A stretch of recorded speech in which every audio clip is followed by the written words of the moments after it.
Hello नमस्कार। आप सभी का मुकेश बैरागी एकेडमी यूट्यूब चैनल में बहुत बहुत स्वागत है। हम कक्षा 10 की राजस्थान का इतिहास एवं संस्कृति वाली बुक पढ़ रहे हैं जो राजस्थान माध्यमिक शिक्षा बोर्ड की है।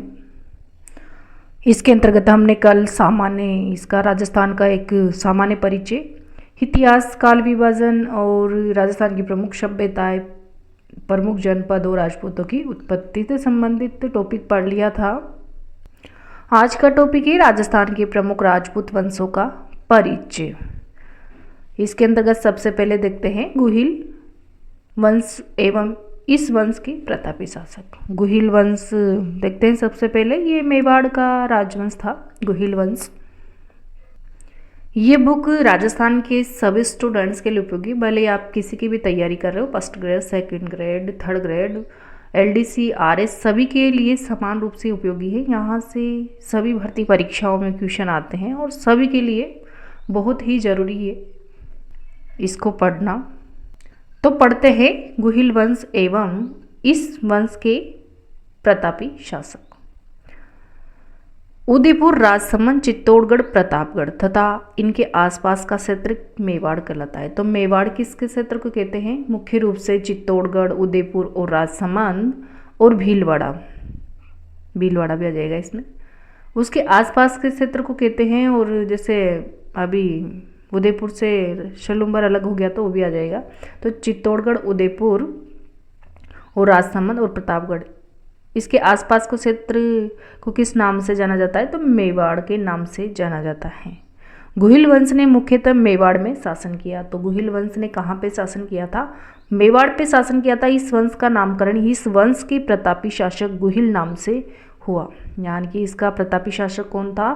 तो गुहिल था। उसका नाम गुहादित्य भी मिलता है। गुहिल वंश का संस्थापक कौन था? तो गुहादित्य या फिर गुहिल भी इसका नाम मिलता है। अबुल फजल इन्हें ईरान के शासक नौशेखा से संबंधित करता है। यानी कि अबुल फजल इनसे किनसे संबंधित बताते हैं? तो नौशेखा। कहाँ के थे ये? ईरान के शासक थे। तो कर्नल टोड इन्हें वल्लभी के शासकों से संबंधित मानता है। कर्नल टोड गुहिलों को किनसे संबंधित मानते हैं?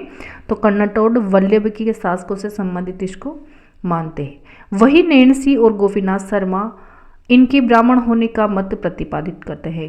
नैणसी और गोपीनाथ इन्हें ब्राह्मणों से उत्पत्ति मानते हैं, इनकी उत्पत्ति। और डॉक्टर गौरीशंकर हीराचंद ओझा का मानना है कि 566 कब?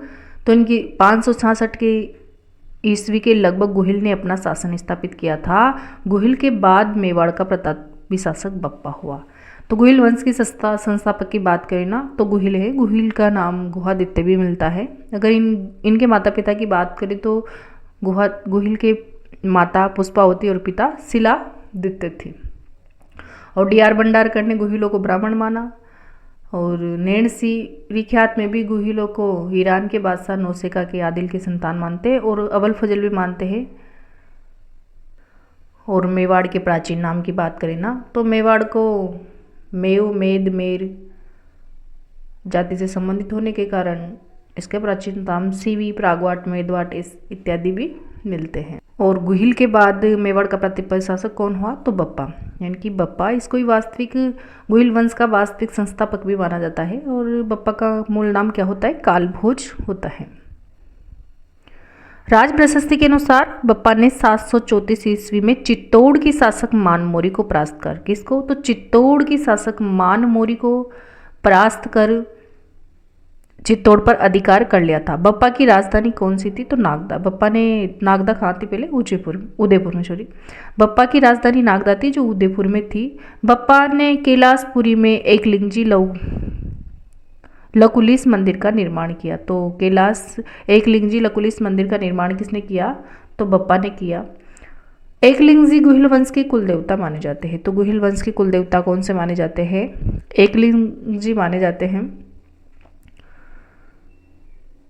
गौरीशंकर हीराचंद ओझा के अनुसार बप्पा का वास्तविक नाम क्या था? कालभोज था। बप्पा कालभोज की उपाधि थी। और वीर विनोद के रचनाकार कविराज श्यामल दास ने लिखा कि बप्पा किसी राजा का नाम नहीं अपितु खिताब था। ऐसी मान्यता है कि बप्पा चित्तौड़ के शासक मानमोरी की यहाँ सेवा में था। जब चित्तौड़ पर विदेशी सेना का हमला हुआ तो उसने मुकाबले की चुनौती बप्पा ने स्वीकार की और उन्हें सिंध तक खदेड़ दिया। इसलिए इतिहासकार सीवी वैद्य इसकी तुलना चार्ल्स मार्टेल यानी कि फ्रांसीसी सेनापति था चार्ल्स मार्टेल उससे की जाती है। कौन करता है चार्ल्स मार्टेल से तुलना? तो सीवी वैद्य। किसकी? बप्पा रावल की। बप्पा की बात करें तो ये ना पाशुपत संप्रदाय को मानने वाले थे और इनको हिंदू सूरी, राजगुरु, चकवे इत्यादि उपाधियों से भी विभूषित किया गया है। आगे है जैत्र सिंह। अगर बप्पा से पहले बप्पा की बात करें ना तो अल्लट नाम के एक राजा भी हुए थे। अल्लट ने ही है ना मेवाड़ में सर्वप्रथम नौकरशाही की स्थापना की थी और अल्लट ने अपनी राजधानी बनाई थी दूसरी आहड़ को बनाया था और हूण राजकुमारी हरिया देवी से विवाह किया था। इतनी सी बातें अल्लट की याद रखनी है बस। और अल्लट के बाद शक्ति कुमार, रण सिंह, सेम सिंह इत्यादि शासक हुए थे, लेकिन वो इम्पोर्टेंट नहीं है। इस बुक में जैत्र सिंह से दे रखा है तो यहाँ से पढ़ते हैं। जैत्र सिंह की बात करें तो इनका टाइम है 1213 से 1253। टाइम याद रखना है क्योंकि इनका क्रम आ जाता है। इनका क्रम पेपर में आ जाता है, आगे से पीछे, पीछे से बाद में, आरोही अवरोही इत्यादि। तो क्रम याद रखना है, कौन पहले हुए कौन बाद में हुए। तो जैत्र सिंह का टाइम है 1213 से 1253। गुहिल के ही एक वंशज जैत्र सिंह ने परमारों से चित्तौड़ छीनकर उसे अपनी राजधानी बनाया। तो चित्तौड़ छीनकर चित्तौड़ को राजधानी किसने बनाया? जैत्र सिंह ने बनाया। वह 1227 में भूताला के युद्ध में दिल्ली के गुलाम वंश के सुल्तान इल्तुतमिश की सेना को परास्त किया। तो भूताला का युद्ध किससे हुआ था? गुलाम इल्तुतमिश व जैत्र सिंह के मध्य, और इसको इसने जैत्र सिंह ने परास्त किया था। कब? तो 1227 में। भूताला का युद्ध कब होता है? 1227 में। जैत्र सिंह वर्सेज इल्तुतमिश का था तो दिल्ली का था। इनके मध्य कौन सा युद्ध होता है? तो भूताला का युद्ध 1227 में, याद रखना है। इल्तुतमिश की सेना को परास्त किया था, जिसका वर्णन जय सिंह सूरी के ग्रंथ हमीर मदमर्दन में, जय सिंह सूरी का ग्रंथ है हमीर मदमर्दन, उसमें मिलता है। इस ग्रंथ में इल्तुतमिश को हमीर कहा गया। डॉक्टर गौरीशंकर हीराचंद ओझा ने जैत्र सिंह की प्रशंसा करते हुए लिखा कि दिल्ली के गुलाम वंश, किसने लिखा? तो डॉक्टर गौरीशंकर हीराचंद ओझा ने लिखा कि जैत्र सिंह के ना दिल्ली के गुलाम वंश के सुल्तानों के समय में मेवाड़ के राजाओं में सबसे प्रतापी और बलवान राजा जैत्र सिंह ही हुआ, जिसकी वीरता की प्रशंसा उसके विरोधियों ने भी की। यानी कि जिसकी वीरता की प्रशंसा उसके विरोधियों ने भी की, किसकी? जैत्र सिंह की। तो ऐसा प्रतापी शासक कौन हुआ मेवाड़ में? जैत्र सिंह। किसने कहा? डॉक्टर गौरीशंकर हीराचंद ओझा ने। तो इस पंक्ति को एक बार दोबारा देख लो। डॉक्टर गौरीशंकर हीराचंद ओझा ने जैत्र सिंह की प्रशंसा करते हुए लिखा है कि दिल्ली के गुलाम वंश के सुल्तानों के समय में मेवाड़ के राजाओं में सबसे प्रतापी और बलवान राजा जैत्र सिंह ही हुआ, जिसकी वीरता की प्रशंसा उसके विरोधियों ने भी की। आगे हैं रतन सिंह, 1302 से 1303 ईस्वी। वैसे जैत्र सिंह के बाद रावल तेज सिंह आए थे, जिनका टाइम था 1253 से लेकर के 73 तक। ये भी शक्तिशाली शासक थे। और तेज सिंह ने परम भट्टारक, महाराज, अधिराज, परमेश्वर की उपाधियां भी धारण की थी तेज सिंह ने। तो जैत्र सिंह के पहले कौन आए? पहले तेज सिंह। तेज सिंह के समय ही है ना महत्वपूर्ण ग्रंथ लिखा गया था, श्रावक प्रतिक्रमण सूत्र चूर्णी। और फिर तेज सिंह के बाद है ना उनके पुत्र समर सिंह आए थे 1273 से 1302। तो पहले तो रतन सिंह के पहले है ना तेज सिंह हुए। तेज सिंह का पुत्र समर सिंह हुआ जो 1273 से 1302, और फिर 1302 से 1303 तक रतन सिंह हुए। रतन सिंह किसके पुत्र थे? तो समर सिंह के। यानी कि है ना समर सिंह, रावल समर सिंह के दो पुत्र हुए थे, एक तो रतन सिंह एवं एक कुंभकर्ण। रावल रतन सिंह तो मेवाड़ का शासक बना था और कुंभकर्ण ने है ना नेपाल में शाही वंश की स्थापना की। कुंभकर्ण है ना नेपाल चला गया था और नेपाल में उसने शाही वंश की स्थापना की थी। और रतन सिंह की बात करें तो रतन सिंह है ना मेवाड़ का शासक बना था। तो पढ़ते हैं। रतन सिंह 1302 से 1303 इसका टाइम पीरियड है। रावल रतन सिंह को 1303 ईस्वी में दिल्ली के सुल्तान अलाउद्दीन खिलजी के आक्रमण का सामना करना पड़ा, जिसका कारण अलाउद्दीन की साम्राज्यवादी महत्वाकांक्षा व चित्तौड़ की सैनिक एवं व्यापारिक उपयोगिता थी। 1540 ईस्वी में मलिक मोहम्मद जैशी के द्वारा लिखित पद्मावत में अलाउद्दीन खिलजी के चित्तौड़ के आक्रमण का कारण रावल रतन सिंह की पत्नी पद्मनी को प्राप्त करना बतलाया गया है। डॉक्टर दशरथ शर्मा ने इस मत को मान्यता प्रदान करते हैं। अलाउद्दीन की सेना से लड़ते हुए रतन सिंह व उसके सेनापति कौन थे? रतन सिंह के सेनापति कौन थे? तो गोरा और बादल। गोरा और बादल वीर गति को प्राप्त हुए तथा रानी पद्मनी ने 1600 महिलाओं के साथ जोहर किया। इस युद्ध में अलाउद्दीन खिलजी का समकालीन इतिहासकार अमीर खुसरो भी सम्मिलित था। उसने अपने ग्रंथ खजाइन उल फुतूह में इस आक्रमण का वर्णन किया है। तो खजाइन उल फुतूह किसका ग्रंथ है? खुसरो का। और इस ग्रंथ में इसके युद्ध का वर्णन किया है। उस अलाउद्दीन के अपने पुत्र खिज्र का को चित्तौड़ का प्रशासक नियुक्त कर चित्तौड़ का नाम खिजराबाद कर दिया था। तो चित्तौड़ का नाम क्या कर रख दिया था? बाद में खिजराबाद कर दिया था। किसने? तो अलाउद्दीन खिलजी ने। रतन सिंह मेवाड़ में गुहिल वंश की रावल शाखा का अंतिम शासक था। यानी कि मेवाड़ की है ना 2 शाखाएं थी। रण सिंह या कर्ण सिंह के समय उनके पुत्र हुए थे सेम सिंह और राहप। तो दोनों ने, सेम सिंह ने तो मेवाड़ में रावल शाखा को जन्म दिया था और राहप ने सिसोदा गांव की स्थापना करके सिसोदिया वंश की स्थापना की थी। तो इस वंश का अंतिम शासक कौन था? किसका? तो गुहिल वंश रावल शाखा का। यानी कि गुहिल वंश 2 भागों में बढ़ गया था, एक तो रावल शाखा, एक सिसोदिया शाखा। तो ये रावल शाखा का अंतिम शासक है रतन सिंह। अगले शासक है राणा हमीर। राणा हमीर की बात करें तो इनका टाइम है 1326 से 1364। राणा हमीर का टाइम कितना है? 1326 से 1364। और ये किसके शासक थे? तो सिसोदिया वंश के शासक थे। सिसोदा ठिकाने के जागीरदार हमीर ने 1326 ईस्वी में चित्तौड़ पर अधिकार कर गुहिल वंश की पुनः स्थापना की। सिसोदा के जागीरदार होने से, यानी कि गुहिल वंश की ही शाखा है सिसोदा शाखा, उसके ये शासक थे कौन? राणा हमीर। सिसोदा का जागीरदार होने से उसे सिसोदिया कहा गया। हमीर के दादा लक्ष्मण सिंह अपने पुत्रों के साथ अलाउद्दीन खिलजी के विरुद्ध लड़ते हुए वीर गति को प्राप्त हुए थे। उसके बाद मेवाड़ के सभी शासक सिसोदिया कहलाते हैं।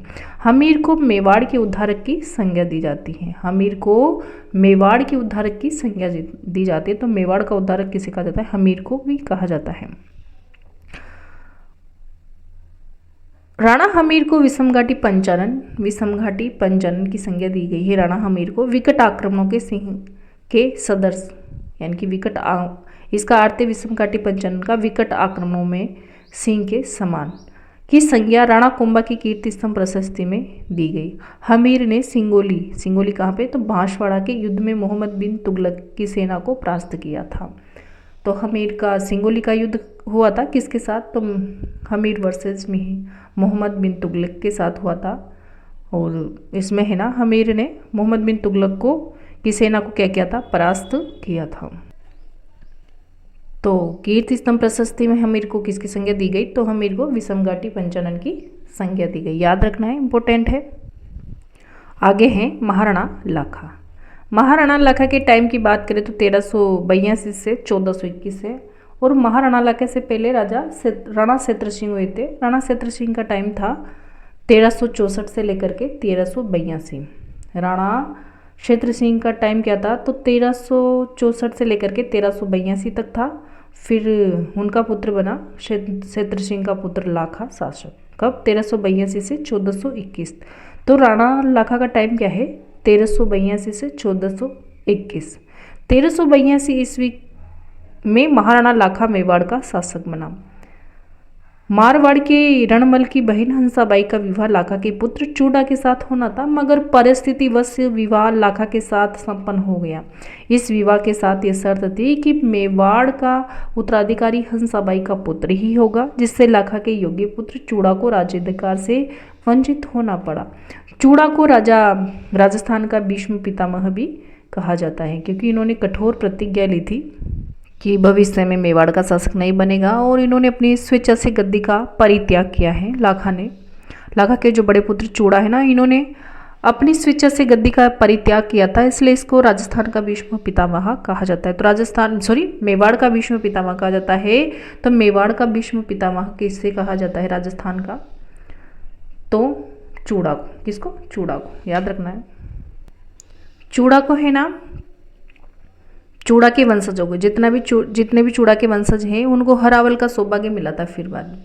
और वो हरावल यानी कि ये सलुम्बर नामक सबसे बड़ा ठिकाना था इनका।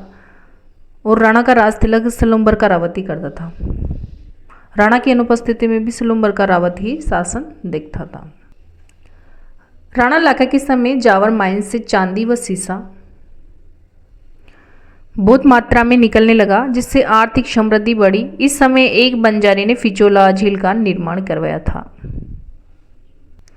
अगले शासक है महाराणा मोकल। महाराणा मोकल की बात करें तो इनका टाइम है 1421 से 1433। महाराणा मोकल 1421 से 1433।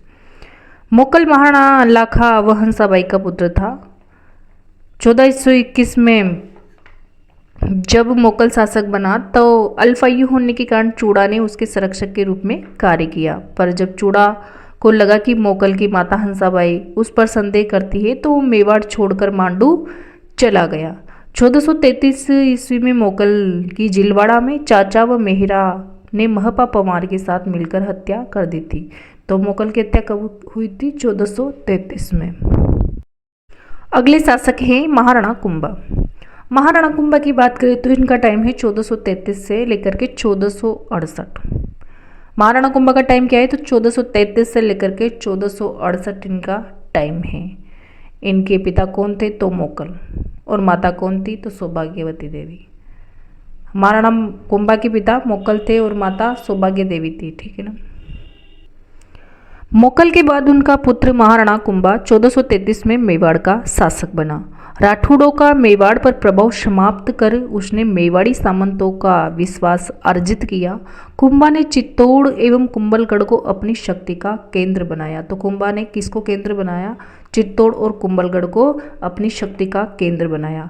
1437 ईस्वी में सारंगपुर के युद्ध में मालवा के शासक मोहम्मद खिलजी प्रथम को परास्त कर बंदी बनाया। तो सारंगपुर का युद्ध कब हुआ था?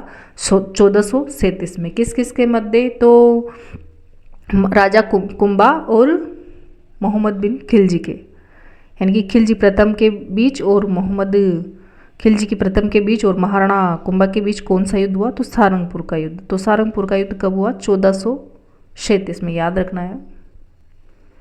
इस विजय के उपलक्ष्य में कुंभा ने विजय स्तंभ का निर्माण करवाया था।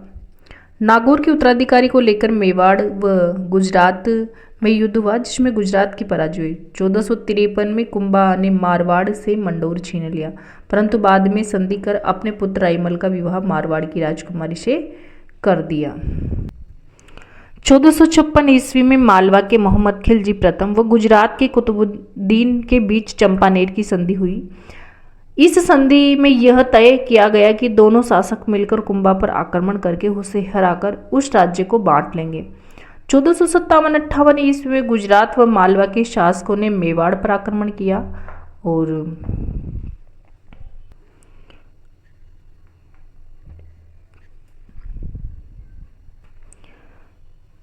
मालवा के शासकों ने मेवाड़ पर आक्रमण कब किया? तो 1457 से 58 में। मगर है ना, कुंभा की कूटनीति से दोनों शासकों में मतभेद पैदा होने के कारण वे विशेष सफलता को प्राप्त नहीं कर सके। ऐसा माना जाता है कि कुंभा ने 32 दुर्गों का निर्माण करवाया।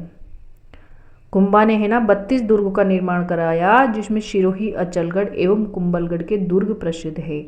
कविराज श्यामलदास भी कुंभा को मेवाड़ के 84 में से 32 दुर्गों का निर्माण बताते हैं। कुंभलगढ़ का दुर्ग अपनी विशेष भौगोलिक स्थिति एवं बनावट के कारण प्रसिद्ध है। इसका शिल्पी इसका मंडन था। कौन था शिल्पी? तो मंडन था। कुंभा ने चित्तौड़ में कुंभ स्वामी तथा श्रृंगार चौरी का मंदिर, एक लिंग जी का विष्णु मंदिर, एक रणकपुर मंदिर बनवाए। तो कुंभा ने कौन कौन से मंदिर बनाए चित्तौड़ में? कुंभ स्वामी, श्रृंगार चौरी, कुंभ स्वामी, श्रृंगार चौरी, एक लिंग जी व रणकपुर के मंदिर बनाए, जो अपनी विशालता एवं तक्षण कला के कारण अद्भुत है। कुंभा एक विद्वान एवं विद्या अनुरागी शासक था। कान्हा व्यास द्वारा रचित एकलिंग महात्म्य से ज्ञात होता है कि वह वेद, स्मृति, मीमांसा, उपनिषद, व्याकरण और राजनीति में रुचि रखता था। यानी कि कान्हा व्यास का कौन सा ग्रंथ है, तो एकलिंग महात्म्य। कान्हा व्यास द्वारा रचित एकलिंग महात्म्य से ज्ञात होता है कि कुंभा है ना वेद, स्मृति, मीमांसा, उपनिषद, व्याकरण एवं राजनीति में रुचि रखता है। संगीत, राज्य संगीत, मीमांसा व शूड प्रबंध इसके द्वारा रचित ग्रंथ है। ऐसा माना जाता है कि कुंभा ने चंडी शतक की व्याख्या, गीत गोविंद और संगीत रत्नाकर पर टीका लिखी। इसके काल में कवि अत्रि और महेश, इनकी कवि अत्रि और महेश कीर्ति स्तंभ प्रशस्ति की रचना की। तो कीर्ति स्तंभ प्रशस्ति की रचना किसके द्वारा की गई थी, कवि अत्रि और महेश के द्वारा। तत्कालीन साहित्यिक ग्रंथ और प्रशस्तियों में महाराणा कुंभा, महाराजाधिराज, राव राय, दानगुरु, राजगुरु, ब्रह्मगुरु, हालगुरु, अभिनव भट्टाचार्य, हिंदू सुल्तान आदि विरुद्धों से विभूषित किया गया। कुंभा निसंदेह प्रतापी शासक था, किंतु उसका अंतिम समय कष्टमय रहा और अपने जीवन के अंतिम काल में कुंभा को उन्माद रोग हो गया था और उसके पुत्र ने 1468 में उसकी हत्या कर दी थी। अगले शासक है मेवाड़ के राणा सांगा। राणा सांगा की बात करें तो उनका टाइम है 1509 से 1528 और इनके पहले थे उदा, जिनको मेवाड़ का पितृहंता भी कहा जाता है, क्योंकि इन्होंने अपने पिता की कुंभा की हत्या कर दी थी। और फिर कुंभा उदा के बाद में रायमल हुए थे और फिर रायमल के पुत्र थे राणा सांगा। रायमल का टाइम था 1473 से 1509 और फिर 1509 से 1528 का टाइम है राणा सांगा का।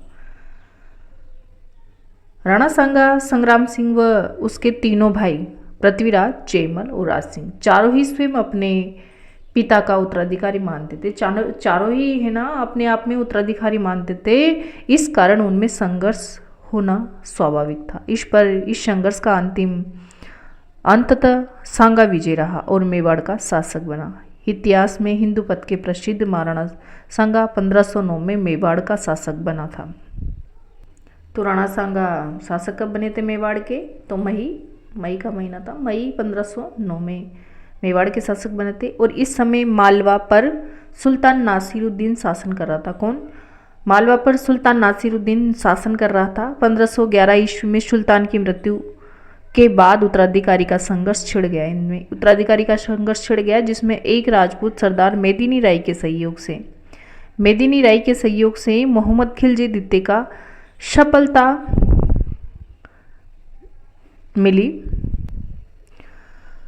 इस सफलता से मेदिनी राय का कद बहुत बढ़ गया तथा अब वो एक तरह से मालवा का अप्रत्यक्ष शासक बन गया। अंततः मालवा के अमीरों ने गुजरात की सहायता से मेदिनी राय को इस स्थिति से हटा दिया। मेदिनी राय राणा सांगा की शरण में चला गया, जिससे मालवा एवं मेवाड़ में युद्ध हुआ। मालवा का सुल्तान मोहम्मद खिलजी द्वितीय पराजित हुआ और राणा द्वारा बंदी बना लिया गया। हिडर के उत्तराधिकारी का प्रश्न, नागौर पर अपना प्रभाव स्थापित करने का प्रयास हुआ। मालवा को सहयोग आदि ऐसे मसले थे जिनको लेकर सांगा व गुजरात के सुल्तान मुजफ्फर के बीच संघर्ष हुआ, पर अंतिम रूप से सफलता किसी पक्ष को न मिली। 1517 ईस्वी में महाराणा सांगा ने खातौली 1517 में महाराणा सांगा ने खातौली, जो वर्तमान में कहाँ पे है, कोटा जिलों में है, युद्ध में दिल्ली के सुल्तान इब्राहिम लोदी को परास्त किया। तो खातौली का युद्ध किसके मध्य हुआ? सांगा वर्सेस इब्राहिम लोदी के मध्य हुआ और सांगा इसमें क्या हुए? विजित हुए। तो इन्होंने इब्राहिम लोदी को परास्त कर दिया 1517 में खातौली के युद्ध में। इसके बाद राणा की सेना ने बाड़ी जिले में युद्ध की दिल्ली के सुल्तान इब्राहिम लोदी को परास्त किया। इसके बाद बाड़ी धौलपुर के युद्ध में बाड़ी धौलपुर का युद्ध हुआ। इसके बाद 1517 के बाद 1518 में हुआ।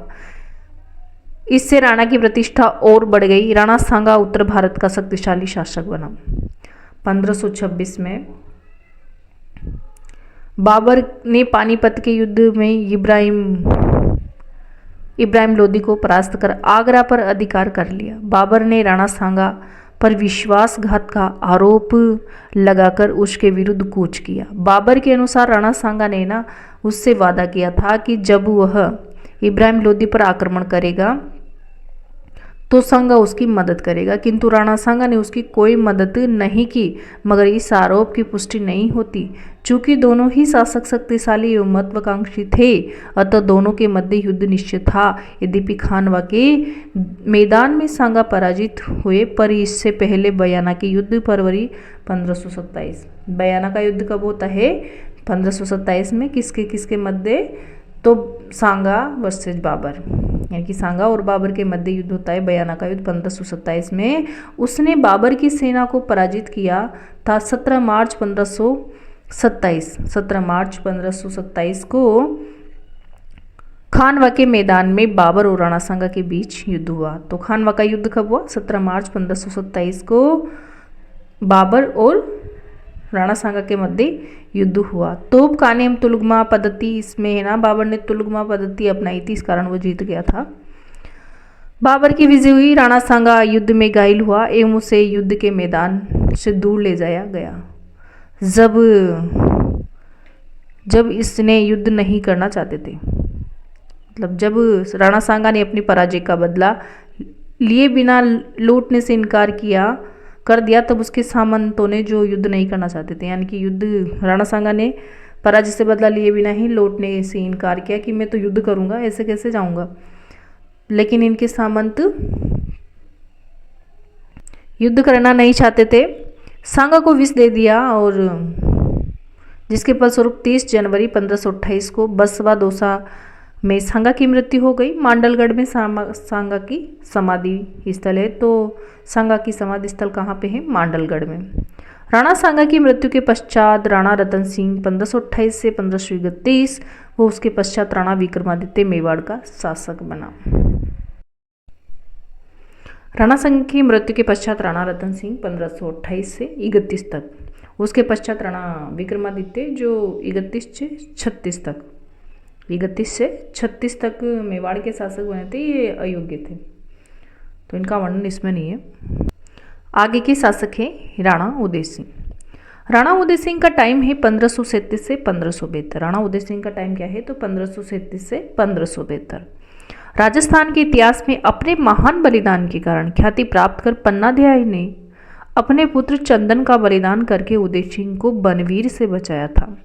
इनके समय इनकी घटनाएं, यानी कि पन्नाधाय से संबंधित चंदन के बलिदान की, तो उदय सिंह से बचाने को लेकर ही है। उदय सिंह को बनवीर से बचाया था। उदय सिंह को बचाकर कुंभलगढ़ के किले में रखा गया था। कहाँ पे? तो कुंभलगढ़ के किले में रखा गया था। यही मालदेव के सहयोग से 1537 ईस्वी में उदय सिंह का राज्याभिषेक हुआ था। कुंभलगढ़ के किले में ही उदय सिंह का राज्याभिषेक हुआ था। किसके सहयोग थे? तो मालदेव के सहयोग से। उदय सिंह ने 1559 ईस्वी में उदयपुर नगर बसाकर उसे अपनी राजधानी बनाया। तो उदयपुर नगर की स्थापना किसके द्वारा की गई? उदय सिंह के द्वारा। कब? 1559 को। कब की गई? तो 1559 को उदयपुर की स्थापना की गई। उदयपुर को बसाकर अपनी राजधानी बनाया। यहाँ उसने उदय सागर झील भी किसने बसाई? तो उदय सिंह ने। तथा मोती मगरी एवं सुंदर महलों का निर्माण करवाया। अक्टूबर 1567 में अकबर ने चित्तौड़ पर आक्रमण किया। अपने सरदारों की सलाह पर उदय सिंह किले की रक्षा का भार जयमल और पत्ता नामक 2 सेना नायकों को सौंपकर पहाड़ियों में चला गया। किले की रक्षा के दौरान जयमल पत्ता वीर गति को प्राप्त हुए। अकबर ने जयमल पत्ता की वीरता को मुग्ध होकर आगरा के किले में उनकी हाथी से सवार पत्थर की मूर्तियां लगवाई थी। आगे के शासक है महाराणा प्रताप, जो राजस्थान में एक बहुत ही इम्पोर्टेंट शासक है मेवाड़ के अंतर्गत।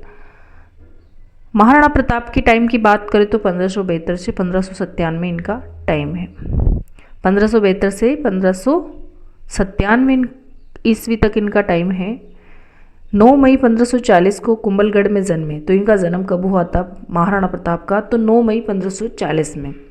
और कहाँ पे हुआ था? कुंभलगढ़ में। कुंभलगढ़ में जन्मे प्रताप 1572 ईस्वी में मेवाड़ के शासक बने। तो शासक कब बने थे? 1572 में। और इनका जन्म कब हुआ था? तो 9 मई 1540 को। कहाँ पे? कुंभलगढ़ के दुर्ग में। महाराणा उदय सिंह ने जगमाल को अपना उत्तराधिकारी बनाया था, लेकिन क्या हुआ था कि इनके पिता उदय सिंह ने किसको, जगमाल को उत्तराधिकारी बनाया था, मगर सरदारों ने उसे स्वीकार नहीं किया और प्रताप को गद्दी पर बिठा दिया। यानी कि है ना, महाराणा उदय सिंह ने अपनी रानी जैसलमेर की रानी भटियाणी धीरबाई के प्रभाव में आकर पुत्र जगमाल को अपना उत्तराधिकारी घोषित कर दिया था, क्योंकि है ना अधिकार तो प्रताप को था, लेकिन उत्तराधिकारी किसको बना दिया था, तो जगमाल को। इसलिए है ना यहाँ पे राजमहलों की क्रांति होती है और सरदारों के द्वारा प्रताप को बना दिया जाता है फिर, और जगमाल क्या करता है, नाराज होकर अकबर के शरण में चल जाता है। इस समय दिल्ली का शासक, यानी कि इस समय दिल्ली पर मुगल बादशाह का अकबर का शासन था। प्रताप के सामने दो मार्ग थे, या तो वह अकबर के अधीनता स्वीकार कर सुविधापूर्ण जीवन बिताए, या अपना स्वतंत्र अस्तित्व और अपने देश की प्रतिष्ठा बनाए रखे। दूसरा विकल्प चुनने की स्थिति में उसे अनेक कष्ट उठाने थे, फिर भी प्रताप ने दूसरे विकल्प संघर्ष को ही चुना। इस संघर्ष की तैयारी में उसने सबसे पहले मेवाड़ को संगठित करने का बीड़ा उठाया था। अपने कर्तव्यों और विचारों से उसने सामंतों और भीलों का एक गुट बनाया जो सदैव देश की रक्षा के लिए उद्यत रहे। प्रताप ने प्रथम बार इन्हें अपनी सैन्य व्यवस्था में उच्च पद देकर इनके सम्मान को बढ़ाया। मुगलों से बचकर युद्ध का प्रबंध करने के लिए उसने गोगुंदा से अपना निवास स्थान कुंभलगढ़ स्थानांतरित कर लिया। अकबर किसी भी तरह से मेवाड़ को अपने अधीन करना चाहता था, अतः उसने समझौते के प्रयास किए। 1572 ईस्वी से 1576 ईस्वी के मध्य उसमें 4 शिष्टमंडल क्रमशः जलाल खां, मान सिंह, भगवंदास एवं टोडरमल के नेतृत्व में भेजे। तो अकबर ने कितने शिष्टमंडल भेजे थे? 4। पहले तो जलाल खां कोरची को नवंबर 1572 में, फिर भेजा था जून 1573 में, और फिर भेजा था भगवान दास को 1573 में, भगवान दास को भेजा था। टोडरमल को भी 1573 में भेजा था। लेकिन 1572 से 1576 के मध्य कितने शिष्टमंडल भेजे? तो 4 शिष्टमंडल भेजे थे। सबसे पहले जलाल खां कोरची, और फिर मान सिंह, भगवंदास, टोडरमल। इनके क्रम को JMBT के नाम से भी याद कर सकते हैं। मगर महाराणा ने संधि करने में किसी प्रकार की रुचि नहीं दिखाई, अतः मेवाड़ को मुगल आक्रमण का सामना करना पड़ा। 1576 ईस्वी के प्रारंभ में अकबर मेवाड़ अभियान की तैयारी हेतु अजमेर पहुंचा और वहीं पर महान सिंह को मेवाड़ अभियान का नेतृत्व सौंपा। 18 जून 1576 ईस्वी को खमनोर के पास मुगल सेना का प्रताप से युद्ध हुआ, जो इतिहास में हल्दी घाटी के युद्ध के नाम से जाना जाता। तो हल्दी घाटी का युद्ध कब हुआ? 18 जून 1576 को। इस युद्ध के मुगल सेना का मुख्य सेनापति आमेर का मान सिंह था, जबकि प्रताप का सेनापति हरावल अग्रिम दस्ता का सेनापति हकीम का शूर था। युद्ध में प्रताप के जीवन को संकट में देखकर झालाबीदा ने प्रताप का मुकुट धारण कर लिया था। तो किसने किया था मुकुट धारण? तो झालाबीदा ने, और प्रताप को युद्धभूमि से दूर भेज दिया। यह युद्ध अनिर्णायक रहा। इस युद्ध को अबुल फजल ने खमनोर का युद्ध, अबुल फजल ने किसका युद्ध? तो खमनोर का युद्ध। बदायूनी ने गोगुंदा का युद्ध, जेम्स टोड ने हल्दी घाटी का युद्ध। तो इसको हल्दी घाटी का युद्ध किसने कहा? जेम्स टोड ने युद्ध का। हल्दी घाटी के युद्ध के बाद महाराणा प्रताप ने पहाड़ों में रहते हुए वहीं से मुगलों को परेशान करने के लिए दावे मारना शुरू किया। तो हल्दी घाटी को अबुल फजल ने खमनोर का युद्ध कहा, याद रखना है। बदायूनी ने गोगुंदा का युद्ध कहा, जेम्स टोड ने हल्दी घाटी का युद्ध कहा। राणा हल्दी घाटी के युद्ध में है ना, जो अकबर की तरफ से तो थे मान सिंह, जो सेनापति था मान सिंह, दूसरा सेनापति था आसफ खां, और अल बदायूनी जो इस समय इतिहासकार था, और इनका ग्रंथ कौन सा था? मुंतकब उत त्वारिक। और माधो सिंह था भानगढ़ का, लूणकरण था सांबर का, जगन्नाथ कछवाते इनकी साइड में। किनकी साइड में? तो अकबर की साइड में। और हाजी मीर बख्शी खान थे, मेहतर खान थे, जिन्होंने झूठी अफवाह फैलाई थी इस समय। और राणा प्रताप की तरफ से हकीम खां सुरीते जो प्रधान सेनापति थे, राम सिंह तंवर जो ग्वालियर के थे, पूजा राणा भील थे, झालामान थे, झाला बीदा थे जिन्होंने छत्र धारण किया था, और मान सोनगरा थे, भान सोनगरा थे, और रावत कृष्णदास चोड़ावत थे, भामासावत ताराचंद ओसवाल इत्यादि कौन किसकी तरफ से थे, तो मेवाड़ के महाराणा प्रताप की तरफ से। 1576 से 1585 तक अकबर ने मेवाड़ पर अधिकार करने के लिए अनेक अभियान भेजे, किंतु अधिक सफलता नहीं मिली।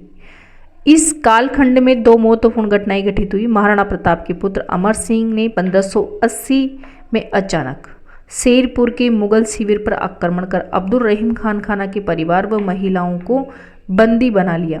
इस संपूर्ण घटना चक्र की जानकारी मिलने पर प्रताप ने मुगल महिलाओं को ससम्मान सुरक्षित भिजवाने के आदेश दिए। नारी सम्मान की भारतीय परंपरा का ये अनुपम उदाहरण है। और 1582 में दिवेर की मुगल चौकी पर आक्रमण, तो दिवेर का युद्ध कब हुआ था? अक्टूबर 1582 में। किसके मध्य? तो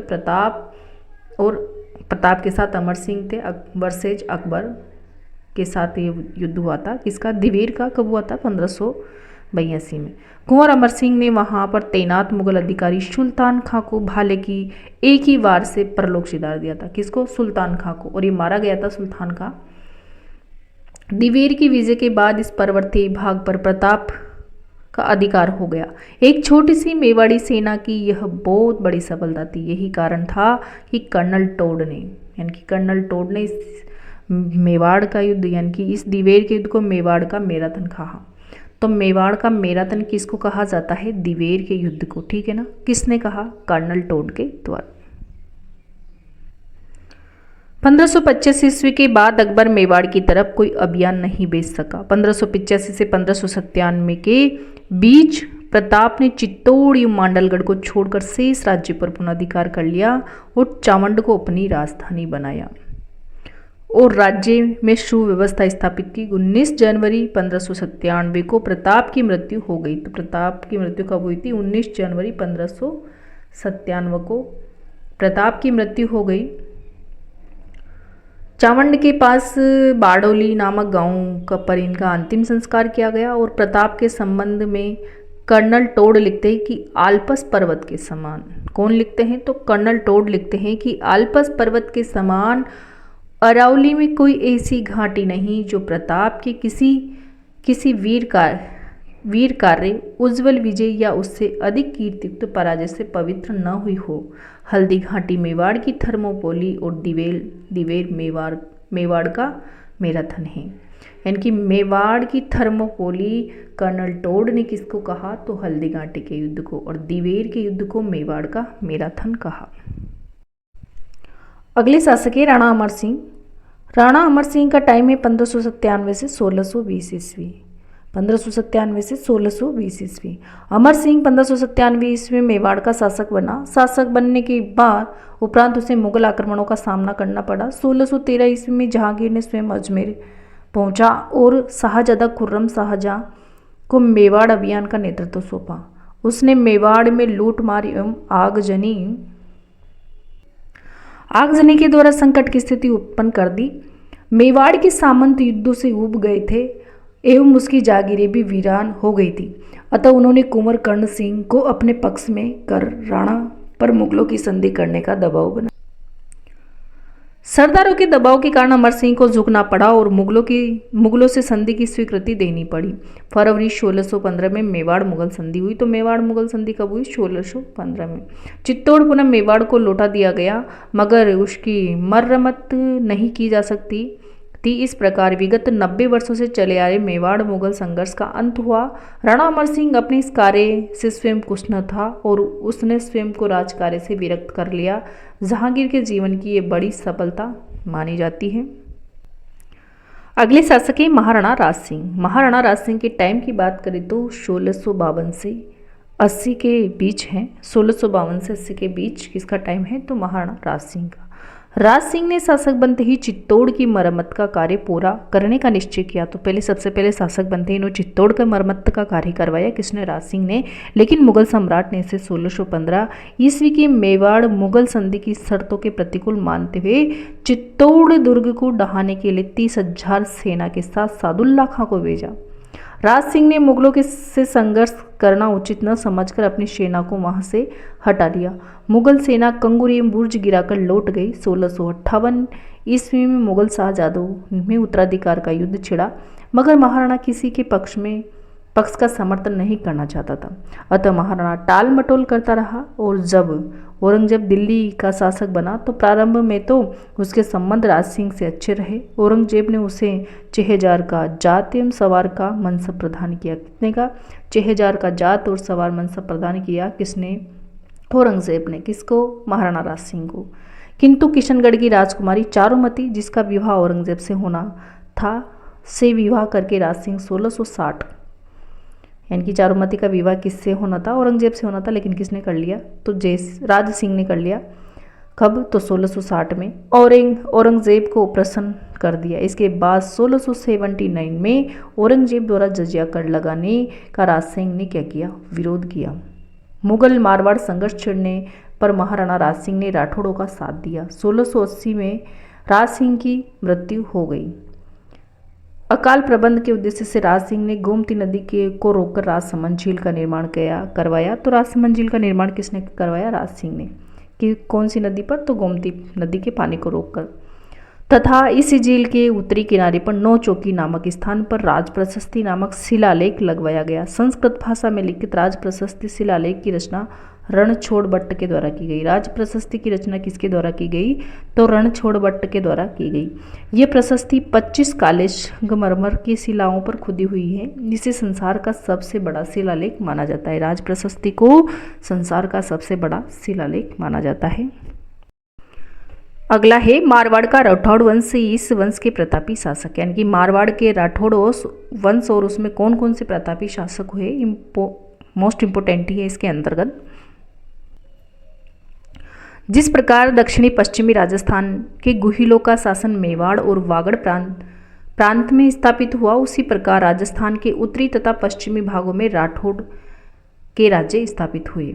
राठौड़ की उत्पत्ति विषय विवादास्पद है। विभिन्न ताम्रपत्रों, शिलालेखों और प्राचीन पुस्तकों में राठौड़ वंश की उत्पत्ति को लेकर भिन्न भिन्न मत प्रतिपादित किए गए हैं। कुछ विद्वानों की मान्यता है कि राठौड़ क्या थे? हिरण्यकश्यप की संतान थे। जोधपुर राज्य की ख्यातनामी राजा विश्वतमान के पुत्र राजा वृद्धल से पैदा होना लिखा है। दयाल दास ने इसे सूर्यवंशी माना है, यानी कि दयाल दास ने क्या माना है? सूर्यवंशी माना है। और ब्राह्मण भल्लर राव की संतान बताया है। तो यह दयाल दास ने तो सूर्यवंशी बताया है। और नैणसी ने मारवाड़ के राठौड़ों को कन्नौज से आने वाली शाखा बताया है। नैणसी ने मारवाड़ को कन्नौज से आने वाली शाखा बताया। कर्नल टोड ने राठौड़ों की वंशावली के आधार पर इसे सूर्यवंशी बताया। कर्नल टोड ने भी राठौड़ों की वंशावली पर मारवाड़ के राठौड़ को क्या बताया? सूर्यवंशी। इस प्रकार राठौड़ों की उत्पत्ति संबंधी मत पर एक राय नहीं है, किंतु सभी विद्वान इन्हें दक्षिणी भारत के राष्ट्रकूटों से अवश्य संबंधित मानते हैं। तो सभी विद्वानों के अनुसार अलग अलग बताया गया, यानी कि ओझा ने क्या बताया? ओझा के अनुसार भी बताया गया कि बंदायूं से आए थे। नैणसी ने क्या बताया? कन्नौज के जयचंद गढ़वाल के वंशज, जिसको बताया कि इनको मारवाड़ के राठौड़ों को। और कर्नल टोड ने सूर्यवंशी बताया। और कुछ भाटों के अनुसार राठौड़ हिरण्यकश्यप की संतान थे। और जोधपुर के राज्य की ख्यात में राजा विश्वतमान के पुत्र राजा वृद्धल से राठौड़ क्या हुए? उत्पन्न हुए। इस प्रकार सबने अलग अलग बताया। इस प्रकार राठौड़ों की उत्पत्ति संबंधी मत एक राय नहीं है, किंतु सभी विद्वान इन्हें दक्षिणी भारत से राष्ट्रकूटों से अवश्य संबंधित मानते हैं। और जोधपुर बीकानेर के राठौड़ अधिक प्रसिद्ध रहे। और इनके राठौड़ों का मूल पुरुष आदि पुरुष कौन था? तो सिंहा था। राव सिंहा राठौड़ों का मूल पुरुष था। कहाँ का? मारवाड़ के राठौड़ों का, जिसे कन्नौज के गढ़वाल जयचंद के वंशज माना जाता है। सिंहा केवल मारवाड़ के एक छोटे से भाग पाली के उत्तर पश्चिम में अपना राज्य स्थापित कर पाया। सिंहा ने मारवाड़ में राठौड़ राज्य की स्थापना तो कर दी, मगर उसे व्यवस्थित नहीं कर पाया। अगला है रावचूड़ा। रावचूड़ा की बात करें तो इनका टाइम है 1394 से 1423। यानी कि 1394 से 1423 इनका टाइम है। किनका? राव चूड़ा का। अपने साहस और कूटनीति से राव चूड़ा ने मंडोर पर अधिकार कर लिया, यानी कि है ना, राव चूड़ा मारवाड़ का प्रथम प्रतापी शासक हुआ था।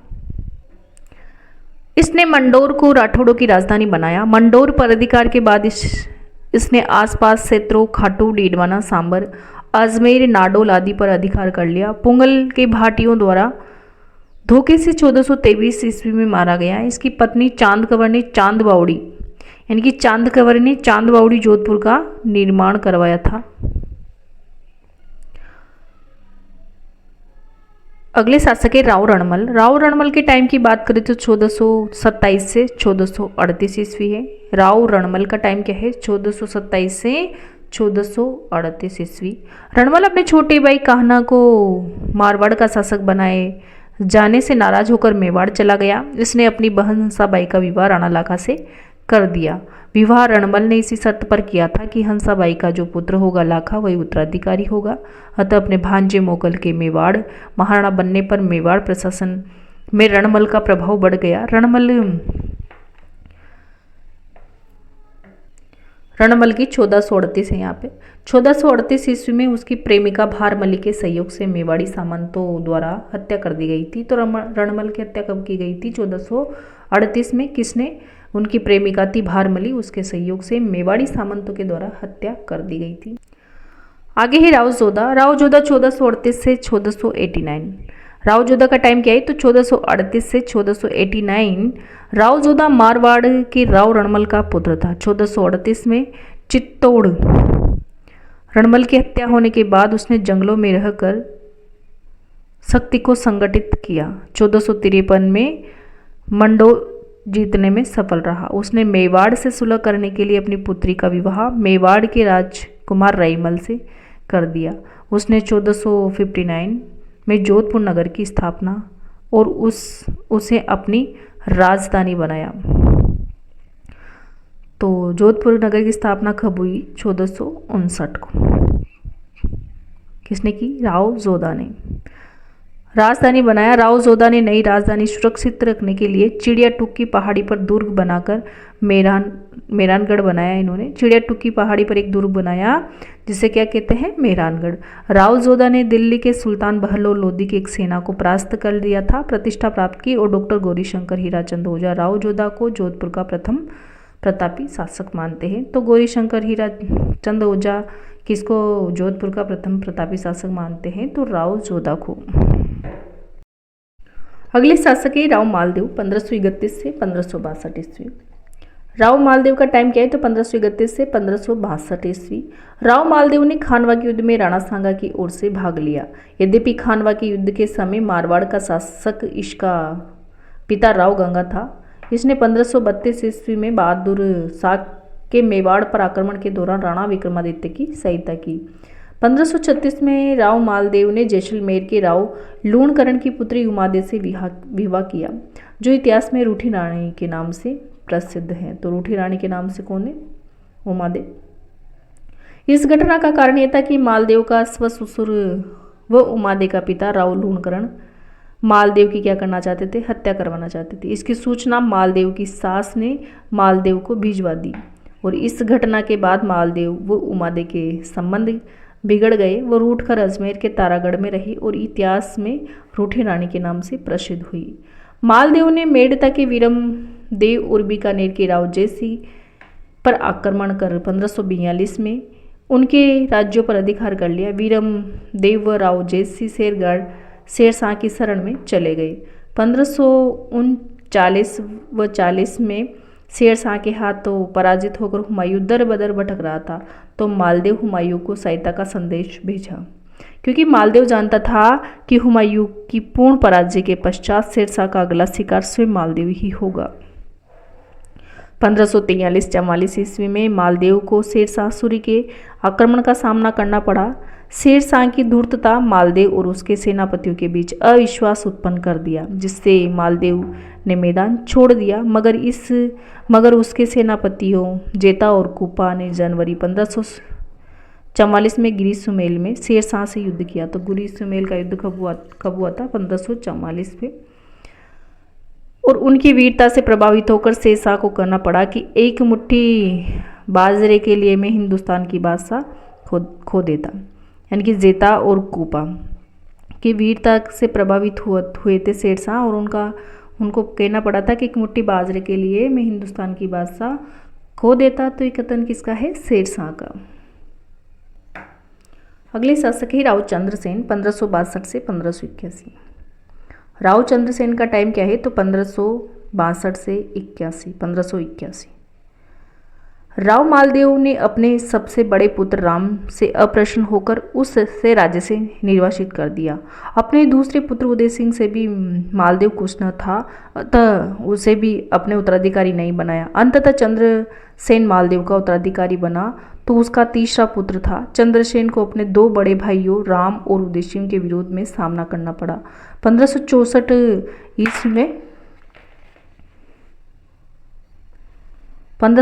ईस्वी में राम सहायता लेने अकबर की शरण में चला गया। अकबर ने हुसैन कुली खां के नेतृत्व में एक सेना भेजकर जोधपुर पर अधिकार कर लिया 1564 में। 1570 ईस्वी में अकबर के नागौर दरबार के दौरान चंद्रसेन भी जोधपुर प्राप्ति की आशा से नागौर पहुंचा। तो नागौर दरबार कब हुआ था? 1570 में, और वहां पे चंद्रसेन भी गए थे। मगर अकबर का उसके भाइयों राम और उदय सिंह की ओर झुकाव देखकर उसने नागौर छोड़ दिया और संघर्ष का रास्ता चुना। अकबर ने बीकानेर के राय सिंह को जोधपुर का अधिकारी नियुक्त कर चंद्रसेन को मारवाड़ से सहायता मिलने या इस मार्ग से गुजरात में हानि पहुंचाने की संभावना समाप्त कर दी। 1564 ईस्वी में जोधपुर को छोड़ने के बाद चंद्रसेन ने कुछ समय तो भादरा झुंड में रहकर मुगलों की फौजों का मुकाबला किया, परंतु जब मुगल सेना ने उन्हें चारों ओर से घेर लिया तो वहां से हटकर उसने सिवाना में अपना मोर्चा बनाया। सिवाना का गढ़ और पहाड़ी बाग दुर्गम थे। वहां जब चंद्रसेन को पता न लगा तो मुगल अधिकारियों ने उसके समर्थकों को समाप्त करने का प्रयत्न किया। रावल सुखराज सूजा तथा देवी दास चंद्रसेन के साथी थे। तो चंद्रसेन के साथी कौन थे? रावल सुखराज सूजा तथा देवीदास चंद्रसेन के साथी थे। मुगल सेनाओं ने इन्हें भी जगह जगह खूब खदेड़ा। इसके बाद चंद्रसेन के विरुद्ध सिवाना में मुगल शक्ति लगा दी गई, जिससे तंग आकर वह रामपुरा के पहाड़ों में चला गया। ये जानकर कि मुगलों की इस छोटी सेना के लिए इतने विस्तृत पहाड़ी प्रदेश को घेरना कठिन था, बादशाह ने सेना में वृद्धि कर दी। फिर भी चंद्रसेन हाथ न आ सका। सिवाना से निकलकर चंद्रसेन पीपलोद और वहां से काणोजा के पहाड़ों में चला गया और आसपास लूट खसोट आरंभ कर दी। इस नीति से मारवाड़ के लोग अप्रसन्न हो गए। ऐसी स्थिति से उसने मारवाड़ छोड़कर सिरोही और फिर डूंगरपुर और फिर बांसवाड़ा में शरण लेनी पड़ी। फिर भी मुगल सेना ने उसका पीछा न छोड़ा। इस प्रकार निरंतर मुगलों से चंद्रसेन संघर्ष करता रहा और 1581 में अपनी मृत्यु तक इसे जारी रखा। विश्वेश्वर नाथ रेव ने चंद्रसेन की तुलना महाराणा प्रताप से की। विश्वेश्वर नाथ रेव ने चंद्रसेन की तुलना महाराणा प्रताप से की, जिसे उसी के समान मुगल शक्ति का सामना करना पड़ा और पहाड़ों में भटकने के बाद भी मुगलों की अधीनता स्वीकार नहीं की। इस कारण चंद्रसेन को मारवाड़ का प्रताप भी कहा जाता है। अगले शासक हैं मोटा राजा उदय सिंह 1583 से 1595। मोटा राजा उदय सिंह का टाइम क्या है? तो 1583 से 1595। 1581 से 1583 ईस्वी के मध्य मारवाड़ खालसा सीधे केंद्र के अधीन क्षेत्र था, यानी कि मारवाड़ को खालसा घोषित कर दिया गया था। कब? 1581 से 1583 के मध्य। 1583 ईस्वी में अकबर ने उदय सिंह को मुगल अधीनता में जोधपुर का शासक नियुक्त किया। यह चंद्रसेन का भाई था। उदय सिंह ने 1587 ईस्वी में अपनी पुत्री जोधाबाई जगत गुसाई का विवाह जहांगीर से किया था। किसने? उदय सिंह ने अपनी जो पुत्री थी 1587 में अपनी पुत्री जोधाबाई का यानी कि जगत गुसाई का विवाह किससे किया था? तो जहांगीर के साथ किया था। खुर्रम जहांगीर की इसी पत्नी से उत्पन्न पुत्र था। इस विवाह के अवसर पर उदय सिंह को 1000 का मनसबदार बनाया था। अगले शासक है महाराजा जसवंत सिंह। महाराजा जसवंत सिंह एक बहुत ही इंपॉर्टेंट शासक है, प्रतापी। 1638 से 1678 इनका टाइम है। तो महाराणा जसवंत सिंह प्रथम का टाइम कितना है? 1638 से 1678, 1638 से 1678 महाराणा जसवंत सिंह प्रथम। जसवंत सिंह का जन्म 1626 ईस्वी में बुरहानपुर में हुआ था। अपने पिता गज सिंह के स्वर्गवास के समय जसवंत सिंह अपने विवाह हेतु बूंदी में था। गज सिंह की मृत्यु का समाचार प्राप्त होते ही बादशाह शाहजहां के द्वारा उसे आगरा पहुंचाने का निमंत्रण भी मिला। वहां पहुंचने पर शाही तौर से उसे टीका दिया गया और खिलहत, जड़ाऊ, जमदर आदि वस्तुएं सम्मानित की गई। इसी अवसर पर उसे राजा का खिताब तथा 4000 जात व सवार का मनसब प्रदान किया गया। चूंकि उसकी आयु उस समय 11 वर्ष की थी, बादशाह ने आसोप ठाकुर राज सिंह कुंपावत को 1000 जात और 400 सवार का मनसबदार देकर जोधपुर राज्य का मंत्री नियुक्त किया। 1645 ईस्वी में इसे आगरा का प्रबंध सौंपा गया एवं 1648 ईस्वी में कंधार अभियान पर भेजा गया। उत्तराधिकारी युद्ध 1657 से 58 ईस्वी में उसने औरंगजेब के विरुद्ध धर्ममत के युद्ध में दारा का साथ दिया, लेकिन कासिम खां के विश्वासघात के कारण दारा की पराजय हुई और जसवंत सिंह को जोधपुर लौटना पड़ा। जसवंत सिंह के जोधपुर पहुंचने पर उसकी उदयपुरी रानी ने किले के द्वार खोलने से इनकार कर दिया और कहलवा भेजा कि राजपूत या तो युद्ध से विजय लौटते हैं या वहां पर मर मिटते हैं, महाराजा पराजय के बाद नहीं लौट सकते। यह कहकर वह सती होने की तैयारी करने लगी। अंत में रानी की मां के समझाने एवं जसवंत सिंह द्वारा पराजय का बदला लेने का वचन देने पर दुर्ग के द्वार खोले गए। इस कथन की सत्यता पर संदेह किया जाता है, किंतु इस कथा को श्यामल दास ने मान्यता दी थी। 5 जनवरी 1659 को खजवा के मैदान में औरंगजेब और जसवंत सिंह के आपसी अविश्वास के कारण वह शाही डेरे को लूटकर जोधपुर रवाना हो गया। बाद में जयसिंह की मध्यस्थता से जसवंत सिंह और मुगल सम्राट औरंगजेब के बीच मनमुटाव कम हो गया। फलत उसका मनसब पुनः बहाल कर 1659 में उसे गुजरात का सूबेदार बना दिया गया। तो गुजरात का सूबेदार कब बनाया था? 1659 में। 1662 में जसवंत सिंह मराठों के विरुद्ध शाइस्ता खां की सहायता करने के लिए दक्षिण भेजा गया, परंतु वहां शिवाजी के विरुद्ध कोई खास सफलता इसे नहीं मिली। 1673 ईस्वी में जसवंत सिंह को काबुल भेजा गया। बाद में उसे जमरूद में रहने का आदेश दिया गया और वहीं 28 नवंबर 1678 को इनकी मृत्यु हो गई। जसवंत सिंह विद्वानों का क्या था? आश्रयदाता था। उसके समय में सूरत मिश्र, नर हरिदास, नवीन कवि और बनारसी दास आदि प्रसिद्ध है। मोहनोत नैणसी उनका मंत्री था। जसवंत सिंह का मंत्री कौन था? तो मोहनोत नैणसी। नैणसीरी ख्यात मारवाड़ी परगनारी विगत नामक ग्रंथों की रचना की। नैणसी ने है ना नैणसीरी ख्यात और मारवाड़ा परगनारी विगत नामक ग्रंथों की रचना की। तो है आज का टॉपिक जिसमें हमने